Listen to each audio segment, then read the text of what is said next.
Jason, how have you been? All right, I guess. I'm going through a tornado warning right now, and I was talking to Ginyu about your tornado experience at Worlds, and I guess I don't know if you even still have. I may have the only, well, maybe Boss Man has it too. I may have the only copy of the recording of that episode. Possibly, but I think it's still, I don't know, does that Hipcast account still exist? Not that I could tell, because I was sending Ginyu the links that were in the description, of the file, and they come up as, page not found or whatever. Yeah. Oh my. So the Hipcast is down for the count. We'll see about that. Oh, you're gonna do a little quest? Because I have like 14 episodes of The Ring is Chosen downloaded on my computer. I should have had more. I think I may have some on my old computer, but I'm honestly not sure.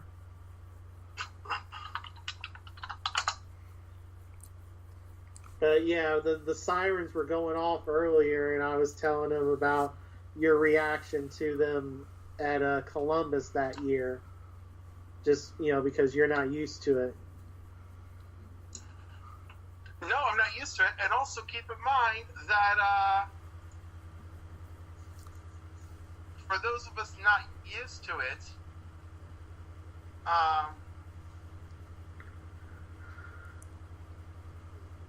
yes? Sorry, I'm looking at the very last conversation I had with Squire, and I'm, traumatized by it. Oh, really? Yeah, it seems the last time I talked to Squire was to tell him about my breakup with Mateo. Oh. Well, that's kind of it's kind of a downer right there. Yeah, it's a downer. I mean, almost everything I've done this evening has been a reminder of one of my failed relationships. It's been just wonderful. Well, you have 2 relationships here that are going just fine. You guys are lovely, and I appreciate it. All right, let's get this show on the road. Hello, everyone, and welcome to a very special edition of El Supercast, the 100th and 50th edition of El Supercast. With me today is Captain Cliff Prometer and MSU Hitman from the Checkmate Arcade. How are you doing today, guys? I'm doing fine. Sorry, I was waiting on Cliff. Cliff first, then you, Jason. I'm great. I'm so glad you could have us, and I haven't spoken with Jason in ages, so this is very nice. All right, Jason, yes. What about you? Yes, likewise for me. Thanks for having us on. Yeah, no problem. So this episode is special because it's the debut of the new logo. So I was thinking to myself, you know what? I would probably do it for number 200, but I'm like, nah, number 150 is good enough. I mean, it's been...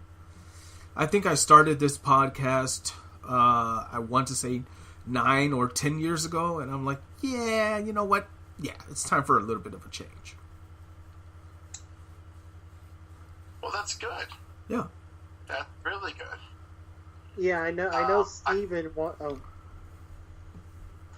Go ahead, Jason. No, sorry. I know Steven, before we stopped doing episodes, was trying to get someone to do an updated logo, but he couldn't. We just couldn't afford it. Ah, money issue. Well, I know a few artists that could probably take a whack at it. It wouldn't be that expensive. But that all depends on if you guys are still doing it. You know what I mean? Yeah. Steven just hasn't been feeling up to it. He seemed like he wanted to do one after PAX, but I just never hear from him. In fact, like PAX was like the first time I had talked to him in months. So, I mean, he plays Destiny on Xbox, Destiny 2 on Xbox One, and that's kind of about it. Oh yeah. You know, it's funny because usually the most I see of anyone like you, Jason, or Steve, the Kamiza, is your activity on PS4. Oh, yeah, so get this. This is video game knowledge, but I picked up for $9 plus shipping a import GameCube. Okay. Yeah, it's not a bad price. Not at all, considering domestically GameCubes are like $40 and up. Yeah. So you know the games that I'm gonna play. I'm gonna pick all the fighting ones and some of the racing ones, because you don't need to know Japanese for that one. And what about some X-Men Legends? Was X-Men Legends for GameCube? Yes. They did make it, yes. Really? Well, yes. I'll have to look into that. That's where I played it because it had the 4 controller ports built in. Oh, okay. That's cool. As you were saying, Cliff? Nothing that, yeah, that's a great game to use. Okay. And everything is fading away from my mind. It happens. Ginyu, I did send you a link that's still good with the podcast directory of all the, not all of, but the majority of Bring Us Chosen episodes. Nice. I will get to downloading them in a bit. Well, you don't have to download them. Just know that they're there, that people can still enjoy them somewhere out there. Well, I like to, whenever I'm traveling and I don't have access to decent Wi-Fi, I like to hear classic stuff. It's not necessarily music, but you know what I mean. It's a little rough. I have a hard time going back because I'm like, the game is gone, and just everything I'm talking about, it's nice to listen, but it's sad because it's all so irrelevant to my life today. It would be interesting if we could somehow go to that alternate dimension where Versus is still strong, and what kind of shenanigans they would have in this day and age. It has to be a world where, World of Warcraft never existed, and the employees at Upper Deck weren't a bunch of, counterfeiting criminals. Well, remember that was Upper Deck, like the baseball, like the sports card people, not Upper Deck Entertainment. But I mean, that's what caused everything. The death blow is the death blow. Yeah. I mean, right. It's just too bad. It's just too bad. And obviously that's no reflection on the current Upper Deck Entertainment and their current version of Versus or their legendary deck building game, which I happen to enjoy quite a bit. Yeah, I suppose. It's just that I kind of miss playing with those shenanigan decks. I think my favorite, I had 2 favorites. One was the why am I blanking on their name now? Oh yeah, the bunch of androids that were you could use as many of them as you like. They were a part of the Checkmate arcade. I forget what the hell the name is. What, the Doom the Wild Sentinels? They were like the robots or something, and they were non-unique, and you could. I mean, that's Army, but I mean, there were different Army cards. I mean, there were some Checkmate Army cards, but... There was that, and then there was the DC one that had Magic, that had Captain Marvel, Shadow Pact, I think they were called. Yes. Yeah, they were fun to play. Not that strong, but I didn't care. It was rather hilarious to get Black Briarthorn, I think his name was, to like a whole boatload of attack and defense with all these tokens on them. I have bad memories of Shadow Pact. Really? From that pro circuit. So. Why, did one beat you? Multiple beat me because my team in St. Louis for that was the August 2016 pro circuit. That was the only one that I did okay of the 3 I played in. Uh-huh. And we had the JSA Rock deck, and the deck's one bad matchup was against Shadow Pact, and I just I randomly played Shadow Pact round 1 and just went through like the Shadow Pact gauntlet. I think I was 4-5, and all 4 of the 5 losses were to Shadow Pact. I think I was like 0-4 against Shadow Pact and 4-1 versus everything else. Uh-huh. So, and whereas Kurt, ended up making day 2 because he didn't see a single Shadow Pact deck all day. Wow. Whereas I played half my matches were against Shadow Pact. And that was the smallest deck in the field. Well, that's just bad luck, I suppose, or bad, I don't know. I guess it wasn't your destiny to go ahead. Yeah, I guess not. So I just have bad memories of that team. Well, I think I don't remember. I don't consistently remember the Shadow Pact ruining my life at that time. But I remember having a wonderful time with JSA. Yes, JSA. Yeah, they had some interesting shenanigans. Well, you could power, like, the Hawks were amazing because, like, you could just keep getting out the little ones to get the bigger ones. Multiple copies of each other could power each other up just as long as they had the same identity. And it was great. And then, like, you get out 6-drop Superman from Earth 2, and he's like, yeah, give them all +1/+1 counters when you're powering up, and they all get a bonus when they swing upwards. So like when your 3 drops attacking a 4, when your 4 drops attacking a 6, yeah. And I was just like, la la la, power. I had a power girl in there too. I can't remember what drop she was, but she was another one. 5. What's that? She was the 5 drop. Yeah, it was wonderful. And most people, it was great because my deck was unique because most people didn't care and weren't looking for it. And then I'm like there with like, an 1818 Power Girl, and they're like, what? That art is still my profile pic on Cheap Ass Gamer. Yay! Yes, Cheap Ass Gamer. And Michael Golden is so wonderful. I got an original print of that from him.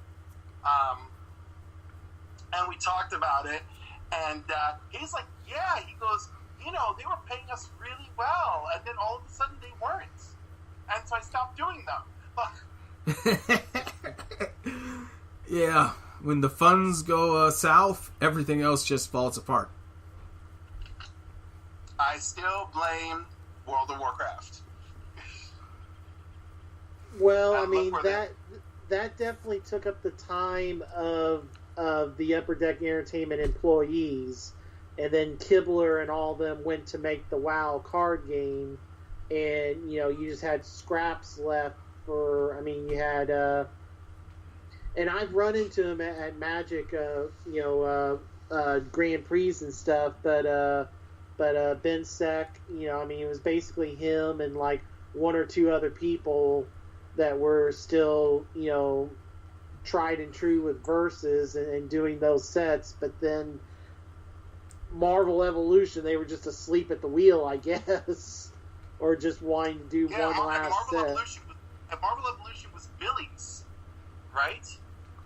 Oh, was it? Okay, I don't know, but I mean, it was obviously, it was playtested about as well as Score playtested Yu Yu Hakusho sets. I see. You know what? I'm not even 100%. You know, I mean, I deeply suspect that, Billy was directly trying to turn this into a faster game if he could succeed, or it's like what happened to that old that old Star Wars game, where it was just like, yeah, we're out of control, so now the power levels make no sense. Here you go. Yeah. I think I might have those Star Wars cards. I don't know. I know I have some of them. It was Decipher Star Wars, right? Right. I wonder if they're worth anything. I just kept them in a box somewhere. Don't know. I mean, if you can find a community of it on Facebook or something, maybe. But the only cards that are worth big money are obviously Old Magic, Power 9, Reserved List. Mm-hmm. Some of the Yu-Gi-Oh stuff, which is what surprises me, some of the Yu-Gi-Oh stuff is worth money now if the cards are in mint condition. Just, because of their tie-in to the anime and stuff. Made me feel old today. There was that thing going around on Twitter, your first cartoon crush, and there were these different 20-year-old or so women, they're streamers or content creators for games and whatnot, and a bunch of them were doing a Yami Yugi. And it's just like, oh my god, I graduated college when that came out. Yami Yugi. Oh, yes. The Pharaoh with his... but because of that, there's 20-year-olds with income, and that's their card game. Uh-huh. So, older Yu-Gi-Oh! Is worth more than older Pokemon. Obviously, there's, the Charizard or whatever, but outside of that, older Pokemon is not... worth as much, but it's also condition based. Even Magic cards, reserved list stuff, if they're not completely destroyed, they still have some value. Whereas, so Jason, let me ask you this: my mint condition edition 1 Chaos Emperor Dragon, how much is that worth? I don't know. I would go on TCG Player and put it in. I see. And see, yeah, because I have no clue. Randomly, I got some British tech site on YouTube a year ago. Mm-hmm. I don't know how. I guess because I watched the Yu-Gi-Oh! World Championship video from last year, and YouTube's like, "Hey, you might like this," and it was some British card shop evaluating the cards that two of the writers from this British tech site had. And the prices he was quoting for Yu-Gi-Oh cards, I was just like, what the hell? Oh yeah. Well, yeah, and then plus now, Chaos Emperor Dragon, that's probably bumped up quite a bit now that it's legal again. Yeah, I would think so. No, that was always a fun card. Okay. Well, for those who had it. Oh, I removed light, I removed dark. Now you're screwed. Oh, my. Yeah, the era of Yu-Gi-Oh! With Chaos Emperor Dragon and Yada Lock and... Uh-huh. Oh, that damn little bird. Yeah. Mm-hmm. Oh, I attack you. You draw nothing. Ha ha ha. Cliff, you're awful quiet there. What's going on? I can't contribute to a Yu-Gi-Oh conversation. Okay, so Jason, were you aware that I want to say, was it last week, Cliff, that they ran Avengers Assemble season 1 to 3 on YouTube? It sounds like it. Yeah, I saw that on my YouTube subscriptions and stuff. I didn't watch it, but I saw it. You didn't watch it? Oh my. Well, isn't that disappointing? Well, I had seen like season 1, I think, before. Plus, there's an app on the Xbox One that has all those on it. Uh-huh. So, like, it's, you know, I always have access to it. Whether that app is fully legal or not, you know, I don't know. But I've always had access to that. Oh, okay. Well, I thought that the episodes for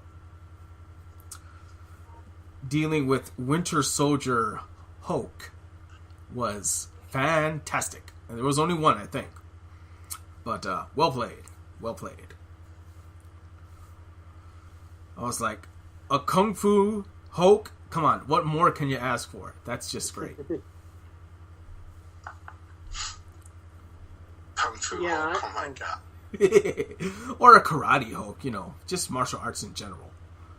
It was interesting to see, you know, someone that big being able to use martial arts so efficiently, and Tony Stark is like, well, this is something that I did not anticipate.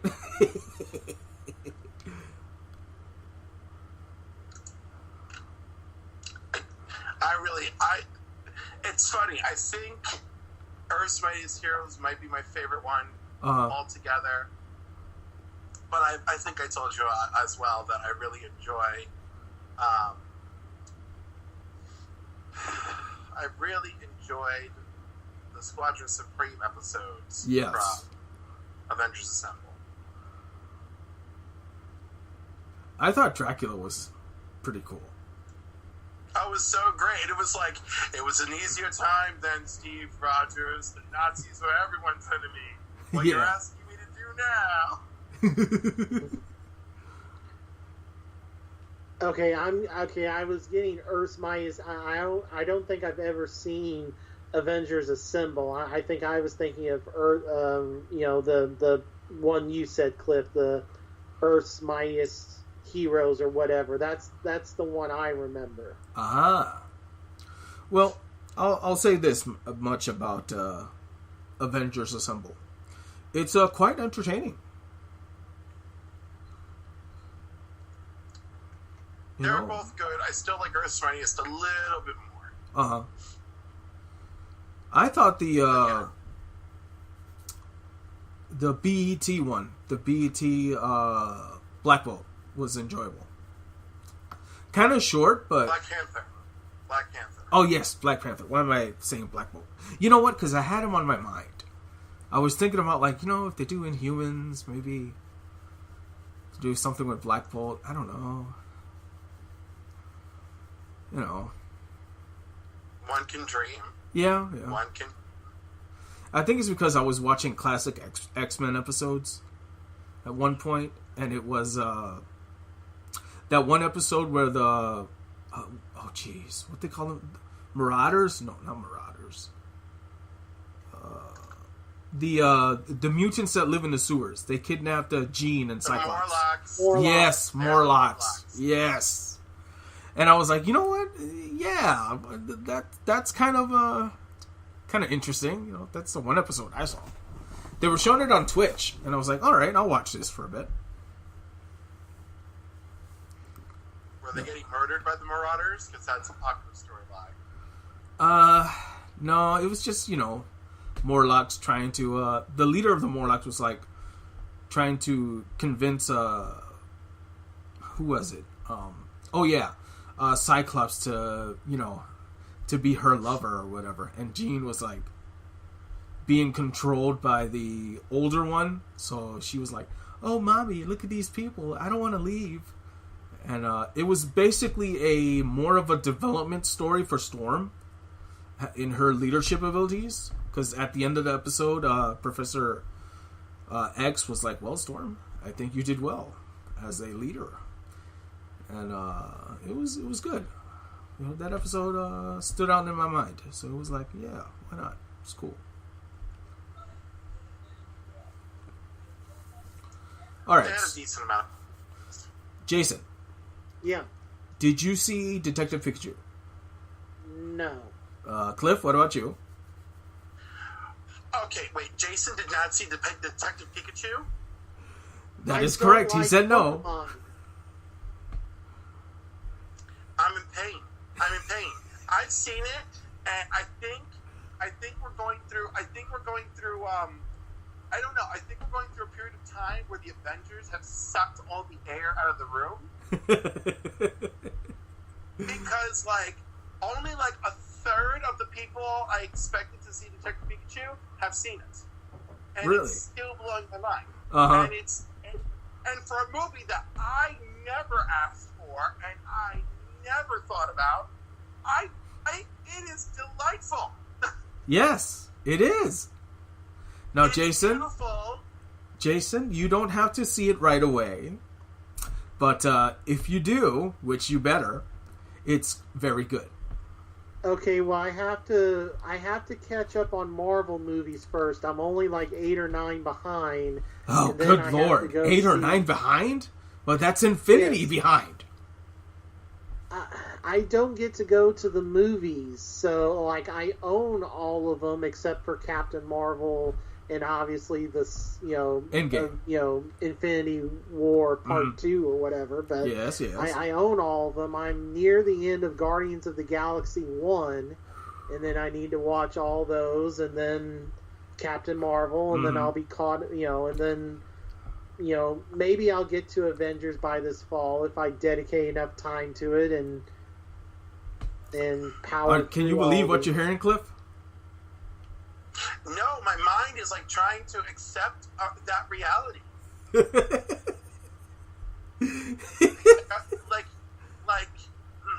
like my life is mostly awful, and I have seen all these movies, and so I just keep thinking, I'm like, is Jason better than me? Is he like accomplishing things with his life, and that's why like he can't like dedicate time to be caught up on the Marvel movies? I'm like, I don't know. I'm having a crisis over here. Would you say you're having a infinite crisis? I'm having a nearly infinite crisis. Yes. I just had to put that in there. I'm having a eclipsis. Oh, Jason, it's okay. It's all right. We're only teasing.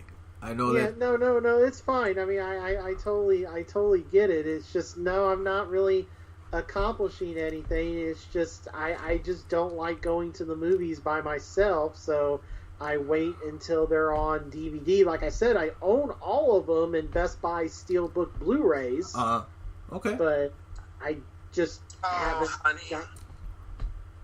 All I can think about is once your heart has been crushed inside of the supernova and the black hole that remains, going to the theater alone is nothing. And also everything. I mean, it still bothers me, but like, yeah. I think I just find my chair and I just focus on the screen. Okay, so cute story about movie theory, right? I got tickets to the advanced screening of Shazam, and I was going alone, and I was caught up in my feelings going alone. And a few weird things happened. A friend of mine who went back to his ex to be more miserable than ever, I saw him leaving the theater with her in shame. And he zipped his hoodie up like over his face, not to draw attention, but I could recognize her, no problem, even though it looks like she found 60 pounds, and I'm not fat shaming, but she is a terrible person. Coincidentally. And I'm just angry because it looks like they both put on weight, and I'm like, why are you together to only be more miserable? You know? I don't know. Look, I have my own weight issues, and maybe I'm just projecting, but they are miserable. There's no doubt about that. Wow. And I thought to myself, I'm like, wow, like I'm unhappy and I'm sad and I have these feelings that I'm feeling. I'm like, but at least I'm not miserable with someone I could never be happy with, trying to make things work because we have some bizarre codependency. And then I get to the theater, and I'm walking in, and I see my friend Lacey, and Lacey has two of her friends, and they go all the way up to the top of the theater, and they see me and say hi, and invite me to sit with them, and then I actually had company for the movie, and it was really great. And you know what I've forgotten? I forgot that the top row of the theater has extra leg room. Excellent. I don't know. So the point I'm loosely trying to make here was like, you know, me being caught up in my feelings and grass is greener sort of thing, and I had this really interesting experience with a reversal, and just that, you know, it was much nicer to spend time with people who actually want to enjoy your company, even if it's not romantic. You know what? There's nothing wrong with that. I've left Jason absolutely speechless, as usual.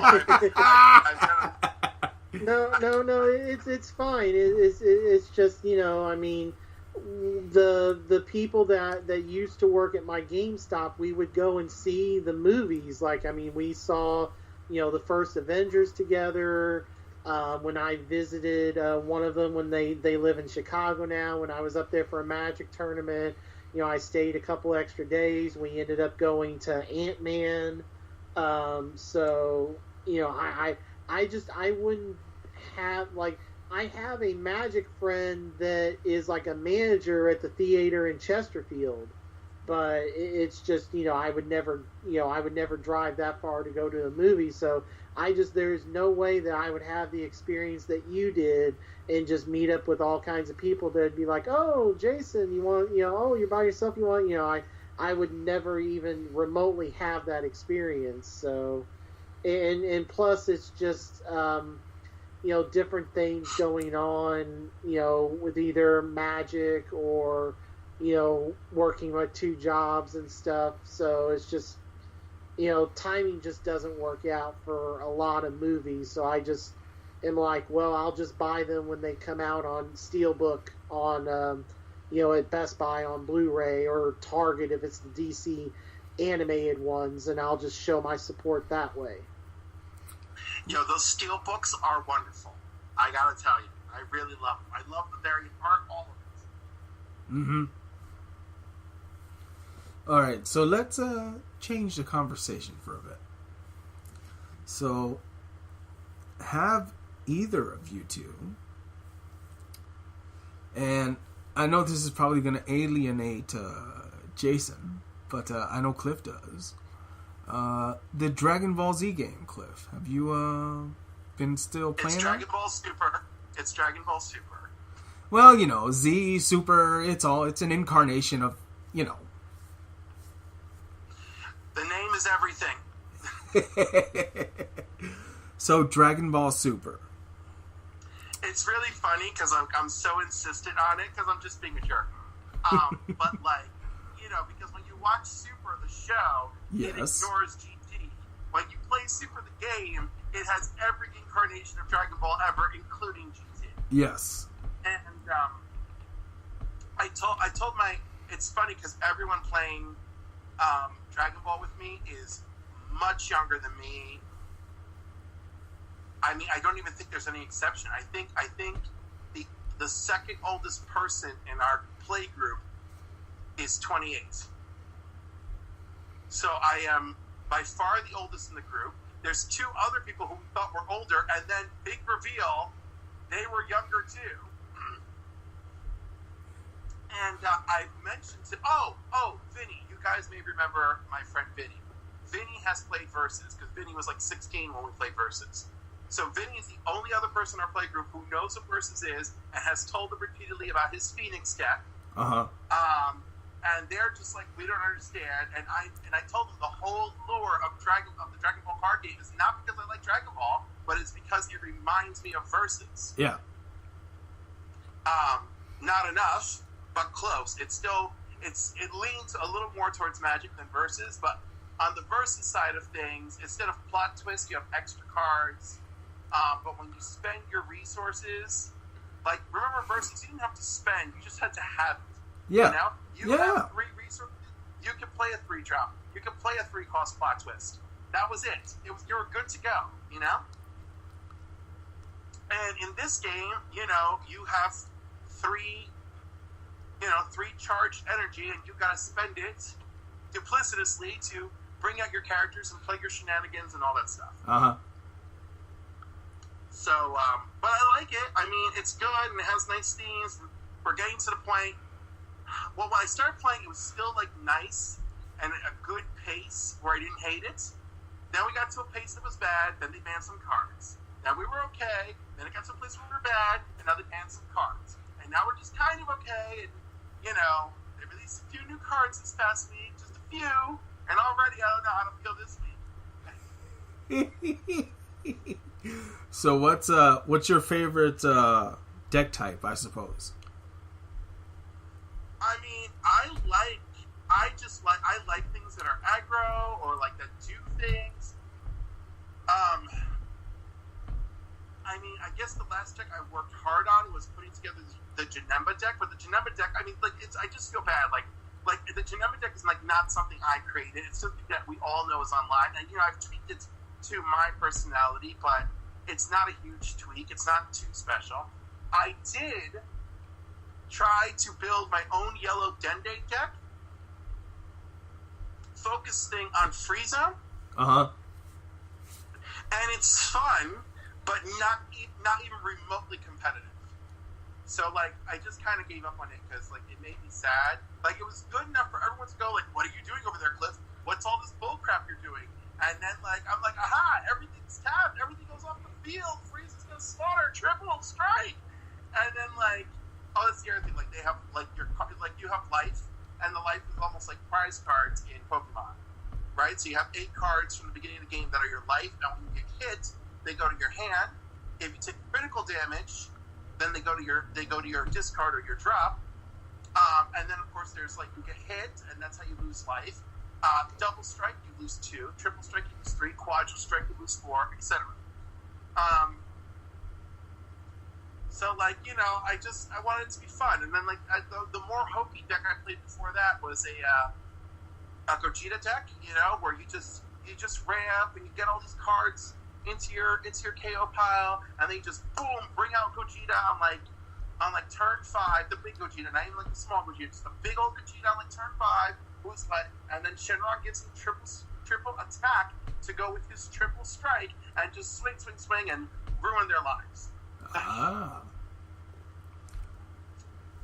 So I guess that's it sounds pretty interesting. I should try it one of these days. I mean, lately I've been doing the Dokkan battle, and that's a little bit different, I guess, because you got to go through. It's quite different. The only thing they share in common is the art. Oh yeah. Oh, so the art is the same. I don't know if you've noticed that about most Dragon Ball products. The art is almost always the same. Oh, I see. All right. I seen some cards, but like, I don't know, like, which ones are the good ones, So I'm like, I don't know. I gotta look into it. So, Cliff, I brought up this before we started, when you were still getting troubleshooting. What was the deal with the cards that were in the first print run of the Switch version? Oh, those are cards that you can play in the actual card game. And I understand, really, but like Yu-Gi-Oh would have them, but only once or twice were they any good. Why were these so good? Because I know people that either broke even or made a profit just buying that version of the game, selling the cards. What was it about those cards? Mostly because of exclusivity, and also because they are playable Gogeta cards. You don't need them. They don't guarantee you a win.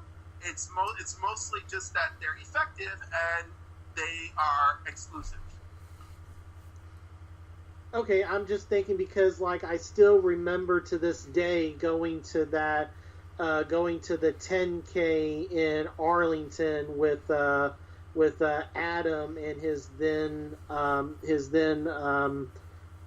girlfriend and longtime girlfriend, and we drove to Arlington, and I had bought, because that Friday the Yu-Gi-Oh! Destiny board Traveler had come out, and it had the DD Assailant in it, and I just remember, like, the game was absolutely horrible. Like, none of us could, on this 12-hour car ride, one way, either going there or coming back, none of us could even beat the first level of that damn game. But that card was so powerful. I had it, I played in the Yu-Gi-Oh! Regional on Sunday, because obviously I did in day 2 the versus 10K, and everybody's just like, what is this card? Like, I had to carry my damn receipt from the game because a couple people accused me of having a fake card. It's like, no, it came out, or I also had to have the thing from Konami that said all promo cards are legal once released, and it's like, yeah, the game came out Friday, this card is legal. DD Assailant, huh? Yeah, because I had an Earth deck back then, so it was a DD, but it was also Earth. So okay. It worked both ways in my deck. Whereas DD Warrior Lady, I kind of had to have it in the deck, just because you had to have DD Warrior Lady, you just did. I mean, it didn't matter what the deck was, you had to have it. Yeah, you ram her into something big, and then you take care of the problem. Right. Well, Assailant was kind of the same way, except it wasn't optional, or you didn't have to pay life points or whatever. It just happened. Like, okay.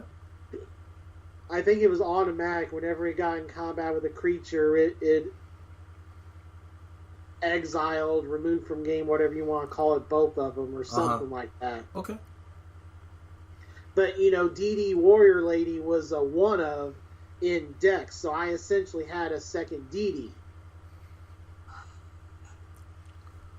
Cliff, do they have cards that remove, your other cards in the Dragon Ball Super game? Like stuff that, like, will KO them. Some things will send them to the warp, which, we warp, exile, remove from play, blah, blah, blah. So, like, I mean, there's a few things like that. There's one I tried to pull up the other day, and I blew it because I had the wrong leader card. Oh, that's right. You always have to play a leader, right? Yeah. So I need a black leader card, and when you do a Xeno evolution into Xeno Bardock, he exiles all the battle cards of your opponent in play, and he doesn't target. It just says exile them, period. Because when you target, if they have barrier, they can be ignored, right? Yeah. So I was like, ha-ha, Xeno evolve, and I don't have a black leader! Oh, boy. Well, that had to put a damper in your shenanigans. Well, he still had triple strike, so it wasn't awful, but it was sad. Uh-huh. Well, all right. I think we have taken up enough time for this very special 100th and 50th episode. Yay! Yay! Woo-hoo. So, if there's any cool websites that either of you two would like to give props to, now is the time. Well, my podcast has returned, Rewatch Play, and it releases every Wednesday morning on your favorite podcast app. You can watch us, my friend Tony and I record our episodes live every Monday at 6 p.m. on the East Coast. The Kerwin's Game Store Twitch channel is twitch.tv/Kerwin's Game Store. And if you'd like to email us at the show, because we want to know what you're reading in comments, what you're watching, what you're playing, or what you're geeking out about, you can email us at rwppod@gmail.com, which, of course, is Rewatch Play Pod. So yeah, there's that. And the episode we recorded last night should be available tomorrow, so I'm looking forward to it. Cool. How about you, Jason? I guess you can watch my Twitch exploits when I'm not playing Persona 5, because you can't Twitch that built in. You can't Twitch that with the PS4. When I'm not playing Persona 5, you can catch me twitch.tv/MSU-Hitman, and I try to remember to record, to upload those clips, full clips to YouTube as well, which is youtube.com/MSU-Hitman. I guess also, we talked about Versus, the new standard Magic set, War of the Spark, came out. That's on Magic Arena. That's a pretty good way if you want to learn how to play Magic. And good old Dave Humphreys, the head of R&D for Versus, this was the second set in the last year that he was the lead designer of. He was the lead designer of the Dominaria set from last spring, and then War of the Spark this spring. Nice. The big thing with those sets, Dominaria, every single pack had a legendary character. In War of the Spark, every single pack has a Planeswalker. Yeah, War of the Spark is great. I've been drafting it every Friday night. And I also play on Arena. Well, all right. Thank you guys for coming out. And, I will see you guys sometime later. This has been another insightful edition of El Supercast. Take care, everyone. Goodbye.